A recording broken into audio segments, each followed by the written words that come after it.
Wicked for Good, the movie based off the second half of the Broadway musical that is a sequel to the movie based off the first half of the Broadway musical, which the Broadway musical in itself is based off a book, which is a book based on a movie, which is based on a book itself.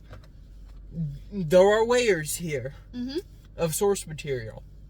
I thought it was phenomenal. I don't know what people were talking about, saying it wasn't as good. It was great. I loved it. Well, I'm gonna be real. Okay. No, it is not as good as the first movie. The amount that it is not as good is not like what you would think. No. It's like we're gonna do the grades later, but if the first one was up here, then the second one's here.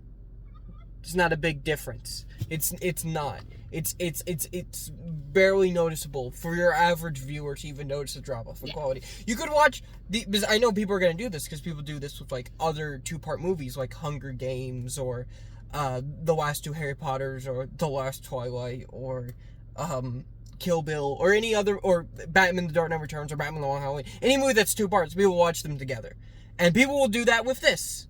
And I think those people won't feel like the second half of the movie they're watching is worse than the first half of the movie they're watching. Or like it's a different movie. It's still the same quality. It's still the same love. It's still the same heart. It was just the continuation of the first movie.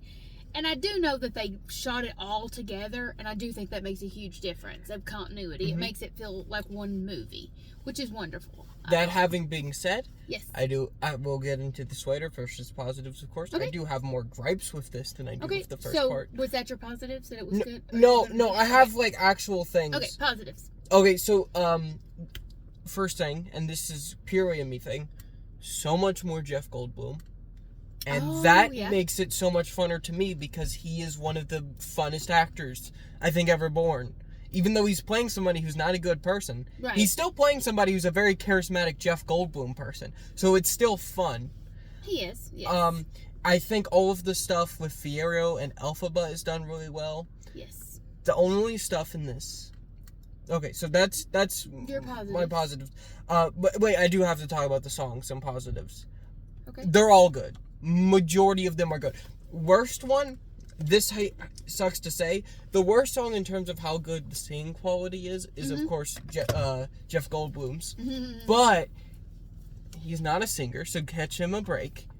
He's never sung in a movie before. Catch him a break. Yeah. He's probably never took any singing classes. Catch him a break.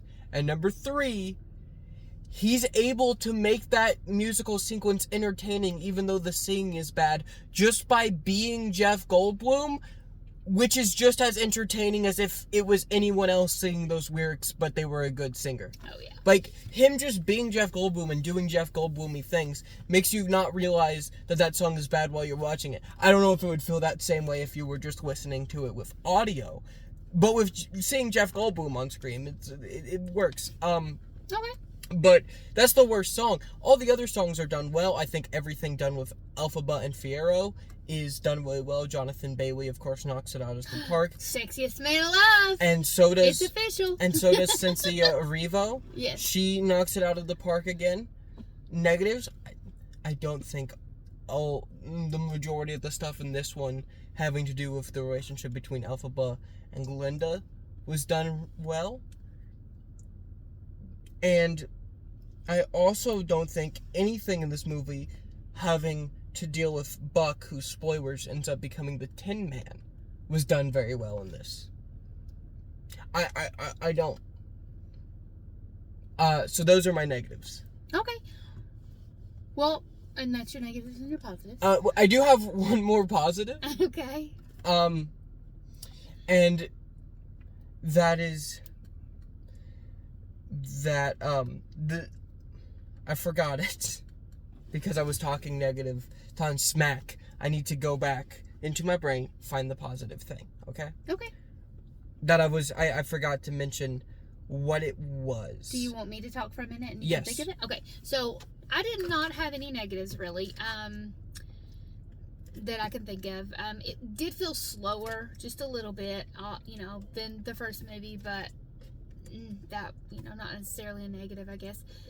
I thought positives, it was really good. And I think that the relationship between the two main characters was just as strong, and it felt very heartfelt throughout the whole thing. So I really, really, really enjoyed it, and I would give this movie, and I don't think I've ever have, I would give this movie an A. Okay, so here is my next positive. That is also a positive for the first movie, the first part. Set design is beautiful. So I gave you a negative. I'll give you one more positive. Set design is beautiful. Oh yeah, it's very interesting. Set design is awesome. It's very awesome. Altogether, I think I give this one an A. Awesome, we matched. We never do that. Mm-hmm. Okay. I gave the first one an A+ though, so I'm still acknowledging that this is worse. Okay. But not by a huge margin. Yeah. It still feels like the same movie, which I really enjoyed. Yeah. All right, that's all I've got. Mm-hmm.